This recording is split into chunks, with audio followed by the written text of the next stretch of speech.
श्रीगुरुभ्यो नमः।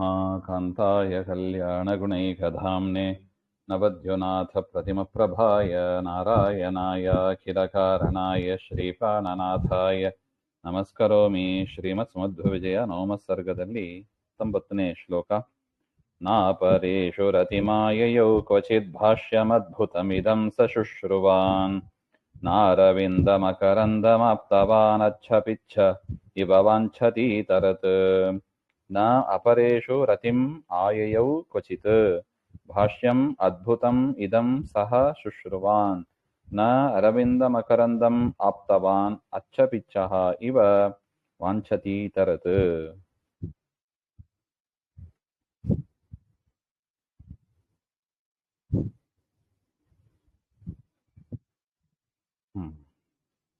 ಸಹ ಅಂದರೆ ಹಿಂದೆ ನಾವು ನೋಡಿದ್ದೀವಿ, ಶೋಭನ ಭಟ್ಟರು ಮಧ್ವಾಚಾರ್ಯರಿಂದ ಅದ್ಭುತವಾದ ಬ್ರಹ್ಮಸೂತ್ರ ಭಾಷ್ಯವನ್ನ ಕೇಳಿದರು, ಅರ್ಥ ಮಾಡಿಸ್ಕೊಂಡ್ರು ಹಾಗೆ ಅಂತ.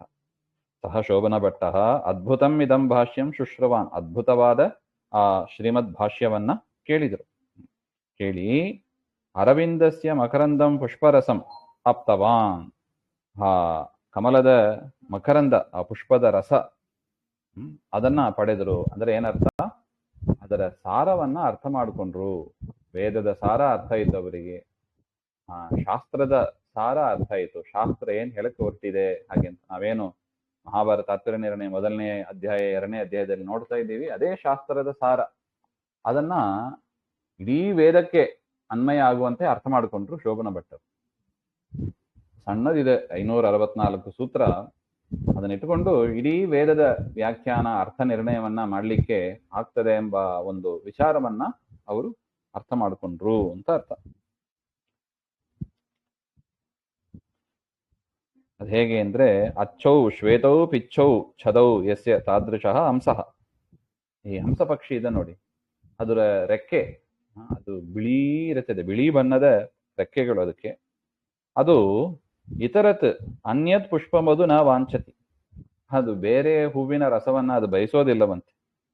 ಅಪರೇಷು ಇತರೆ, ಅದೇ ರೀತಿಯಾಗಿ ಅಪರೇಷು ಇತರೇಷು ಶಾಸ್ತ್ರೇಷು ಕ್ವಚಿದ್ ರತಿಂ ಸುಖಂ ನ ಆಯಯೋ. ಮಧ್ವ ಭಾಷ್ಯ ಓದಿದ ಮೇಲೆ, ಬ್ರಹ್ಮಸೂತ್ರ ಭಾಷ್ಯ ಓದಿದ ಮೇಲೆ ಬೇರೆ ಶಾಸ್ತ್ರದಲ್ಲಿ ಅವರಿಗೆ ಅಭಿರುಚಿನೇ ಹೋಗ್ಬಿಡುತ್ತಂತೆ. ಯಾಕೆ? ಆ ಭಾಷ್ಯದ ಗಾಂಭೀರ್ಯ ಹಾಗಿದೆ. ಏನು ಅದ್ಭುತವಾದ ವ್ಯಾಖ್ಯಾನ, ಪದಗಳ ಜೋಡಣೆ, ಶಾಸ್ತ್ರಗಳ ಪ್ರಮೇಯಗಳ ಜೋಡಣೆ ಅದರಲ್ಲಿದೆ. ಬೇರೆ ಇದಕ್ಕೆ ಸರಿಸಾಟಿಯಾಗಿ ಬೇರೆ ಯಾವ ಶಾಸ್ತ್ರವೂ ಇರೋದಿಲ್ಲ. ಅಂದ್ರೆ ಬೇರೆ ಮತದವರು ಮಾಡಿದ್ದು ಅಂತ ಅರ್ಥ. ಬೇರೆ ಮತದವರು ಮಾಡಿದ ಶಾಸ್ತ್ರ ಈ ರೀತಿಯಾಗಿ ಇರೋದಿಲ್ಲ ಅಂತ ಅರ್ಥ. ಹಂಸಃ ಅರವಿಂದ ಮಕರಂದಂ ಆಸ್ವಾದ್ಯ ಮಧು ಯಥಾ ನ ವಾಂಛತಿ. ಆ ಹಂಸ ಪಕ್ಷಿಗೆ ಕಮಲದ ಹೂ ಮಧು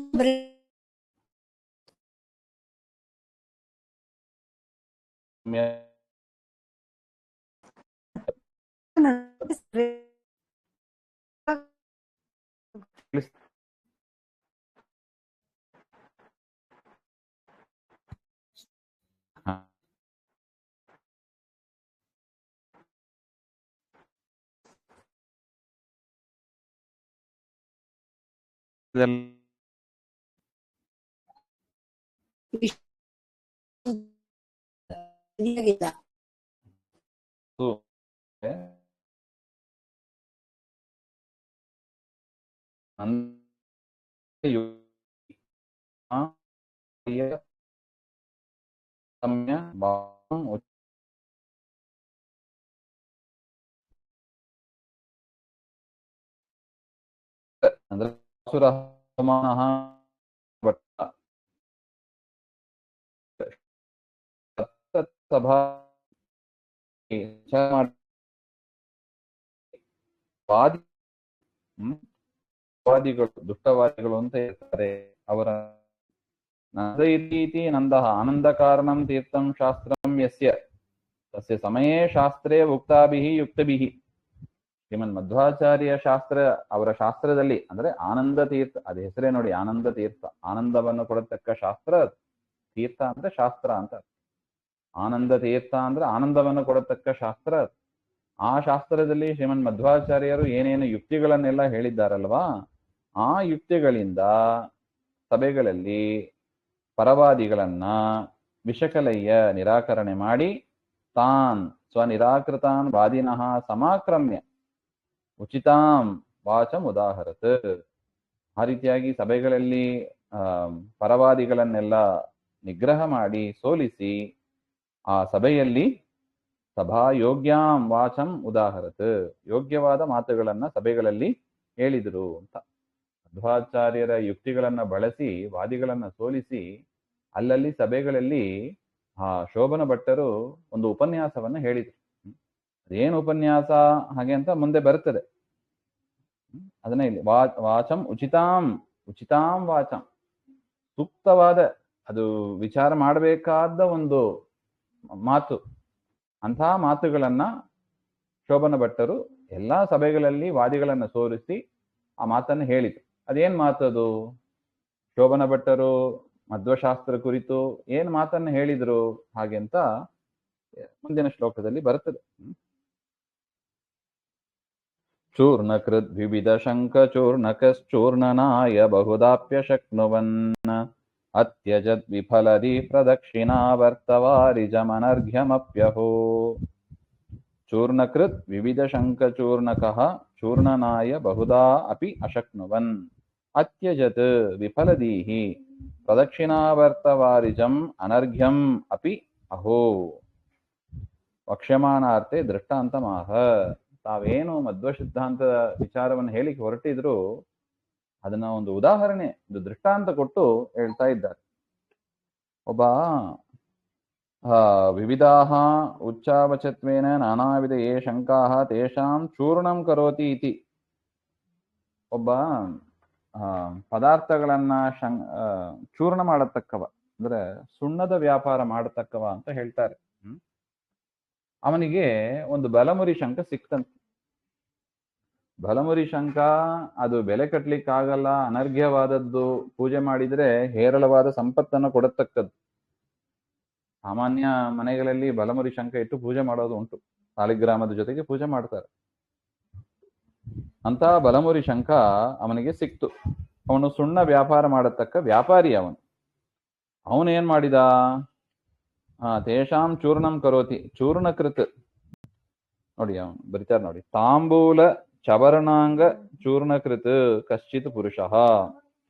ತಾಂಬೂಲ ಚವರ್ಣಾಂಗ ಅಂದ್ರೆ ಹೇಳ್ತಾರೆ ನೋಡಿ, ಅದೇ ಸುಣ್ಣ.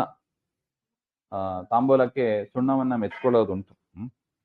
ಆ ರೀತಿಯಾಗಿ ಅದನ್ನ ಕೊಟ್ಟು ಸುಣ್ಣದ ವ್ಯಾಪಾರ ಮಾಡತಕ್ಕ ಅವನೋ ಒಬ್ಬ ವ್ಯಕ್ತಿ, ಅವನಿಗೆ ಆ ಬಲಮುರಿ ಶಂಕ ಸಿಕ್ತು. ನ ವಿದ್ಯತೆ ಅರ್ಘಃ ಮೂಲ್ಯಂ ಯಸ್ಯ. ಯದ್ಯಪಿ ಬಲಮುರಿ ಶಂಕಕ್ಕೆ ಬೆಲೆ ಕಟ್ಟಕ್ಕೆ ಆಗೋದಿಲ್ಲ. ಪ್ರದಕ್ಷಿಣಾವರ್ತಃ ಯಸ್ಯ ಯದ್ವಾರಿಜಂ ಶಂಕಃ ಬಲಮುರಿ ಶಂಕ ಅಂತ. ಅದನ್ನ ಬಹುದಾಪಿ ಚೂರ್ಣನಾಯ ಅಶಕ್ನುವನ್.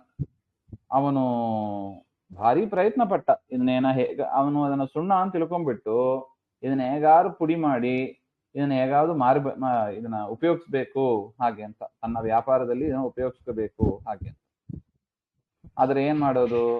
ಅದು ಪುಡಿ ಹಾಕೋದೇ ಇಲ್ಲ, ಅದು ಗಟ್ಟಿ ಇದೆ. ಬಹುದಾಪಿ ಮೋಷಾಗ್ನಿ ನಿಕ್ಷೇಪಾದಿನ ನಾನಾವಿಧ ಪ್ರಯತ್ನೇನಾಪಿ, ನಾನಾವಿಧ ಪ್ರಯತ್ನ ಪಡ್ತಾನೆ, ಆದರೂ ಕೂಡ ಚೂರ್ಣೀಕರಣಾಯ ಅಶಕ್ನುಮನ್, ಅವನು ಅದನ್ನು ಪುಡಿ ಮಾಡಲಿಕ್ಕೆ ಅಸಮರ್ಥನಾದ. ಅದರಿಂದ ಏನ್ ಮಾಡಿದ? ಅತಯೇವ ವಿಗತಂ ಫಲಂ ಚೂರ್ಣ ಲಕ್ಷಣಂ ಪ್ರಯೋಜನಂ ಯಸ್ಯ. ಈ ಶಂಕ ಏನು ಉಪಯೋಗ ಇಲ್ಲ. ಯಾಕೆ? ಪುಡಿ ಮಾಡ್ಲಿಕ್ಕೆ ಆಗೋದು. ಪುಡಿ ಮಾಡಿದ್ರೆ ಏನಾದ್ರು ಉಪಯೋಗಿಸ್ಬೋದು, ಪುಡಿ ಮಾಡ್ಲಿಕ್ಕೆ ಆಗೋದಿಲ್ಲ, ಇದು ಯೂಸ್ಲೆಸ್ ಹಾಗೆ ಅಂತ ಅತ್ಯಜತ್ ಪರಿತ್ಯಕ್ತವಾನ್ ಬರೀತಾರೆ. ಅದನ್ನ ಬಿಟ್ಟುಬಿಟ್ಟ, ಅಲ್ಲೇ ಬಿಸಾಕ್ಬಿಟ್ಟು ಹೋಗ್ಬಿಟ್ಟ. ಅಹೋ ಸರ್ವೈಶ್ವರ್ಯ ಕಾರಣಂ ಪ್ರದಕ್ಷಿಣಾವರ್ತ ಶಂಕಂ ಪರಿತ್ಯಜತಃ ಅಸ್ಯ ಮೌಢ್ಯಂ ಅತ್ಯಾಶ್ಚರ್ಯಂ ಇತಿ ಭಾವ. ಅಹೋ ಅಂತ ಪದ ಬರೀತಾರೆ. ಸರ್ವೈಶ್ವರ್ಯಕ್ಕೂ ಕಾರಣವಾದದ್ದು ಆ ವೆಲಮುರಿ ಶಂಕ. ಅನರ್ಘ್ಯವಾದದ್ದು. ಅಂತ ಶಂಕವನ್ನ ಇವನು ಬಿಟ್ಟು ಹೋಗ್ತಾನಲ್ಲ, ಇವನ ದಡ್ಡತನಕ್ಕೆ ಏನು ಅಂತ ಹೇಳೋದು. ಆಶ್ಚರ್ಯ ಆಗ್ತದೆ ಅಂತಾರೆ. ಆಶ್ಚರ್ಯ ಯಾಕೆ? ಇಂಥ ಸರ್ವೈಶ್ವರ್ಯಪ್ರದವಾದ ಆ ಶಂಕ ಸಿಕ್ಕಿದಾಗಲೂ ಕೂಡ ಅದನ್ನು ಉಪಯೋಗಿಸ್ಕೊಳ್ಳದೆ ಬಿಸಾಕ್ಬಿಟ್ಟು ಹೋಗ್ತಾನಲ್ಲ, ಇವನು ಎಂಥ ದಡ್ಡ ಇವನು, ಹಾಗೆ ಅಂತ ಆಶ್ಚರ್ಯವಾಗ್ತದೆ ಅಂತ ಹೇಳ್ತಾರೆ. ಇದು ಈ ಶ್ಲೋಕದ ಅಭಿಪ್ರಾಯ.